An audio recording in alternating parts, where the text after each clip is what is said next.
Hello, everybody. Today, I will be interviewing Cherie Davies, SVP Executive Creative Director at FCB Chicago. And Cherie is here to discuss and talk with us about inspiring award-winning creative or just inspiring creative in general. So thank you so much for joining us today, Cherie.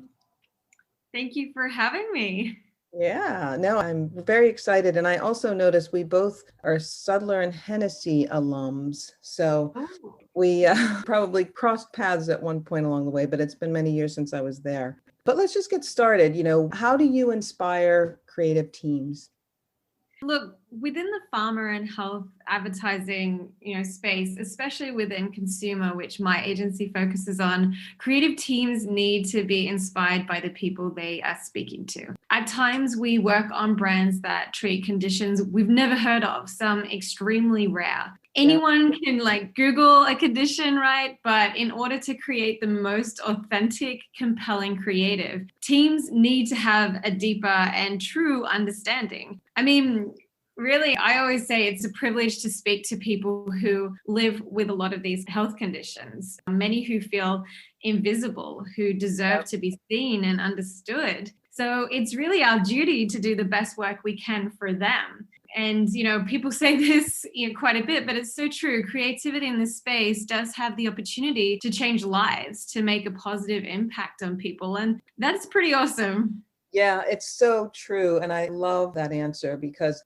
that's, I think, when we all sit down, sometimes I jump in and work on some ideas. I don't want to get rusty myself. And what inspires me the most is exactly that. So I think that is an awesome answer.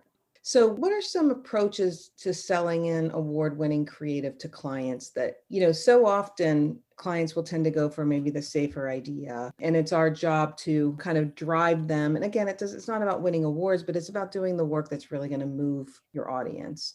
So when you have those situations where you feel like the client's kind of taking you away from the best work, how do you manage that?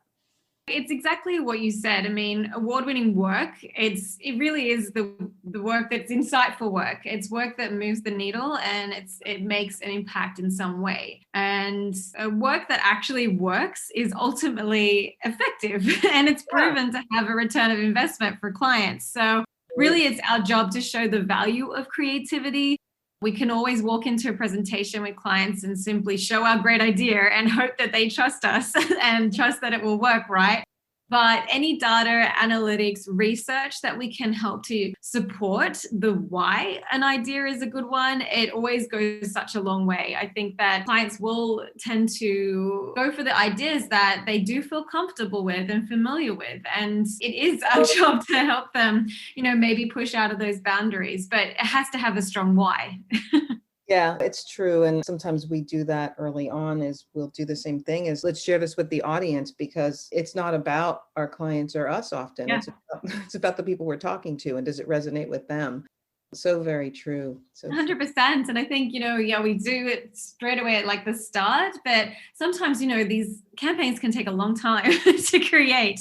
And we can go through rounds of changes and doing reminders as well, because a lot of ideas can start off as great ideas. And then along the track, they get watered down. And it is, our job again to remind, if we do have this great data and analytics as to why we started with an idea in the first place, to bring it back and remind everyone, even ourselves, right? Because sometimes it's easy to get, lost in the, the train of an idea moving forward to production, and just to keep ourselves honest and why an idea came up in the first place.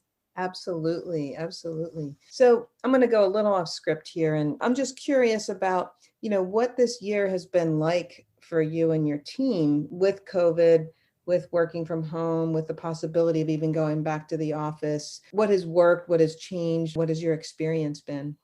Yeah, well, we've been working virtually on Teams, and honestly, I didn't know how it would go. In all honesty, how do you know that people are actually working? But, the complete opposite happened. People are working for the most part too much. And when we're in strict lockdown, work-life balance really took a hit because for many, work became life. We weren't leaving our homes. We were always available, right? And it was difficult to draw boundaries. That was really something that was tough to stay on top of. for me personally, I actually had to come back to Australia to renew my visa and to get my husband on my visa. So once we heard the borders were closing and flights were being cancelled, we packed up a few things in like 4 days and thought we would sort our visas out and COVID would calm down and we would be back in the US in like May last year.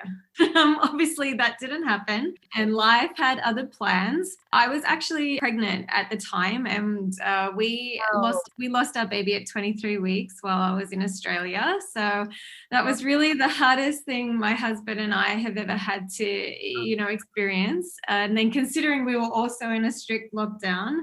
So sorry. Yeah. And then COVID got worse and worse around the world. And, staying close to family really became the most important thing. So I've been working remote from Australia for over a year. The time difference is, a challenge, but I'm learning to operate with less sleep. And you know what? Like, it's so valuable for me. Like, FCB has been incredibly supportive throughout this time. And, that's really has meant so much, and they've done everything that they can to help make this work, and I'm really grateful for that. But I mean, everyone has been impacted in some way during the pandemic, right? And in a virtual world, sometimes it's hard to know the well-being of everyone and everything. It's so true. There are so many levels of tragedy that have come out of this, and I'm so very sorry for your loss. It's been rough. I actually lost my brother to COVID.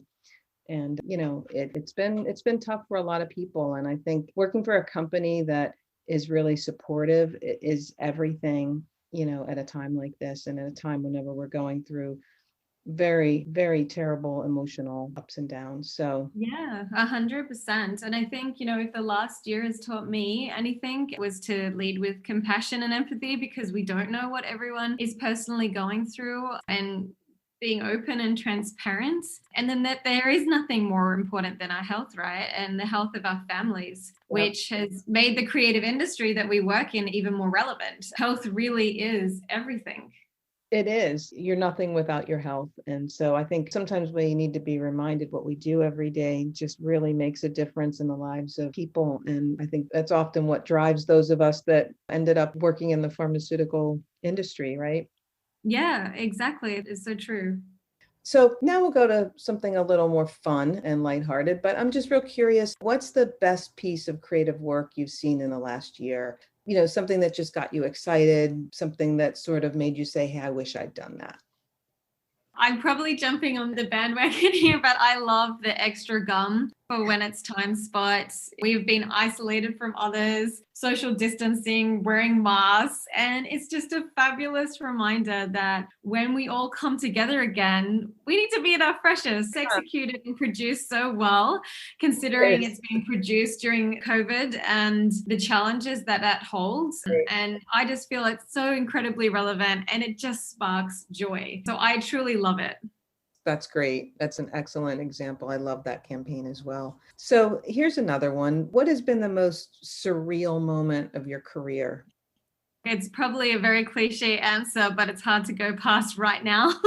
Right now is pretty surreal. Having people, being able to deliver great work from their homes from across the globe. This is something I never thought would be possible, even say at the beginning of last year. Yeah. We've all had to learn a new way of working, and that's throughout, our day-to-day meetings, creative IRs, but productions as well. If I ever thought that we would be doing productions remote, all from, our living rooms, you would have just thought, no, there's no way it's possible. But here we are. I know. It's interesting. It really puts everything in perspective. And quite honestly, it has to be twice as hard for you because you're in Australia. So it's been hard enough trying to figure this out, but it must have been so much harder trying to manage the time zones. So exactly. Like I said, and less sleep, I had to go from being like an 8 hours a night person to dealing with much less. But it's fine. And you know what? It's great also working with so many talented people. I think the people that you work with is so important. And I'm, so incredibly lucky to have such a great team. Yeah, I have to say that means everything when you can rely on your team. And I have such an awesome team. Their ego is all in the work. It's not in their head. And every single decision that they make is about the work. And it just makes me so proud to know that I've got folks working for me that I completely trust to do what's best for the work, and you're so Yeah. right. In a situation like this, people really have rallied. And I think, to your point earlier, that we complain about that commute to work, but that commute to work was our like downtime, right?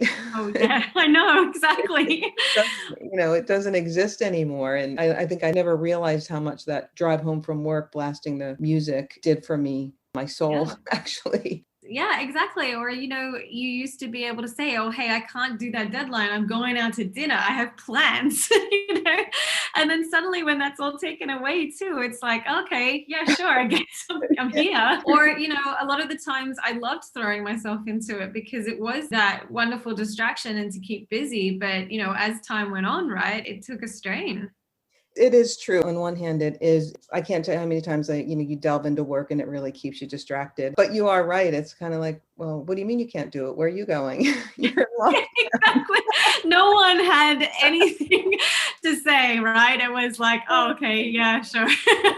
I'll be here. I know it's funny and it's sad, but it is so true. Do you guys have any plans? And obviously you're in Australia, but does your office have any plans to go back anytime soon, or? Yeah.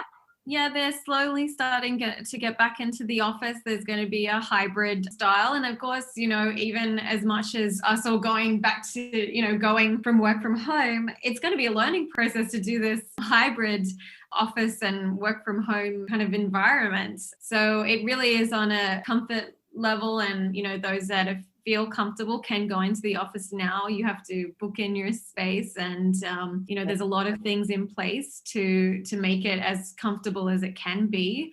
But there's a lot of people who have to be in an office environment too, right? It's for those who are homeschooling, or I just, have the utmost respect for those who were homeschooling multiple children and having their husband and themselves in a home all working at the same time. It would have been extremely difficult. It is so true. I don't know how people did it, just really, really difficult. And you know what? The work still didn't suffer. It didn't. Yeah. So that's just amazing what so many people have had to deal with, and kids, and how frustrated and how they have such short attention spans. It must have been so difficult. Exactly.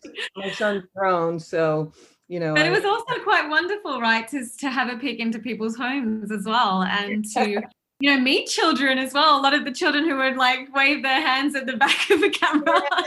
And I loved that, actually. I really loved having, a peek into people's lives outside of, the office. And, that has been something that has been, quite a nice thing to take away. One of the nice things.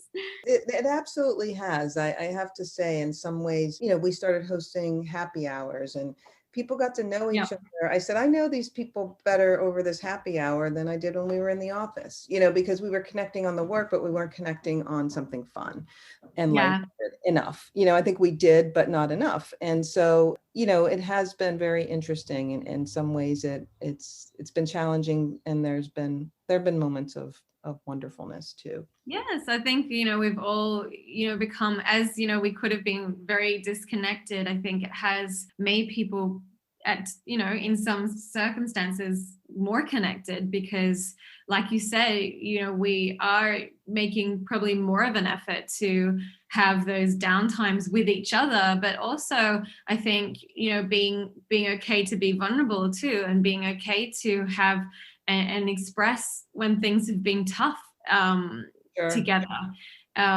So yeah, I think that has been incredibly important, and something that I will take away. And hopefully when we do go back into the offices, we can contain some of these things too. Yeah, absolutely. Yeah, we're planning to go back, and it's going to be a 3-day at work, 2 days from home. And we're actually looking forward to it, and we're trying to work it out that it's kind of 3 days in a row so that people can get into some sort of system or schedule, all be together. So we're looking forward to it. I think a 3-day work and 2-day from home is probably the dream schedule. So I'm looking forward to it. It sounds fabulous. I know I miss the office so much. It's that face-to-face and, in-person connection, right? And there's nothing like looking at work and, rushing around corridors and having even those hallway conversations that I really miss a lot. Absolutely. So the last question I have is, what's the best advice from a mentor that really stuck with you? The best advice was from my former copywriter partner, actually, of 10 years, who, when we partnered up, he had been in the industry much longer than myself. And I always felt so lucky to be partnered with him because he really helped shape my career. His advice, it was simple, but has always stuck with me. And that was to be myself. It's so easy to compare ourselves to others, to feel like we need to be someone other than ourselves to be successful. And when I learned to embrace more of myself, my style, my strengths, and embrace my weaknesses, my confidence grew and I stopped comparing myself to others. And instead, I drew inspiration from them to be the best version of myself. I love that. And I had a similar thing happen to me. And actually, when I worked at Sudler and Hennessy, my bosses were so dynamic and engaging and funny when they presented that I always felt like I had to live up to that. And one day I saw one of my colleagues, a woman, present, and she was presenting from the heart, and she was presenting in a very authentic way. And she would make me want to cry every time she presented because she was just so connected to the things that matter, whether it's the audience or the idea. And I said, I'm like her, I'm not going to try to do something that I'm not. And I love that. And that was something that always resonated with me as well. And it is true. I think that, that changed my confidence level so much when I stopped trying to be somebody else. So yeah, there's nothing like if you're trying to be funny and you're like, that's not my jam, then it's never gonna land, is it? No, and I was very much the same. I have, people who go in and they're so polished and everything just seems so perfect. And I'm like, I don't think that's ever going to be how I present, or how, I will show up into a room, and trying to do that always did come off, inauthentic and just did not land, because I get myself so nervous too, right? I would be like so nervous beforehand to just not, stuff it up. Yeah. But at the end of the day, if you just kind of relax into it and, know and trust that the work, you love the work, you're passionate about the work, and lean into your strengths and your own vibe, then it's going to go down so much better. I rambled a little bit there. No, it's so true though. And I love that answer. And I think that a lot of people can especially, younger folks who might be feeling the same way, we felt, where we were trying to be something we're not, like just, relax into yourself. Right. So I think that's awesome. Well, Sherry, this has been just an amazing part of my day. I really, really appreciate your time, hearing your thoughts about inspiring great ideas. And just, again, you're just very authentic and lovely. And just like you said, it's like, make yourself vulnerable, and all good comes from that. So thank you so much. Really appreciate it. Oh, thank you. I really loved chatting with you also. It has been fabulous. And thank you for taking your time to speak to me. Absolutely. Let's stay in touch for sure. 100%.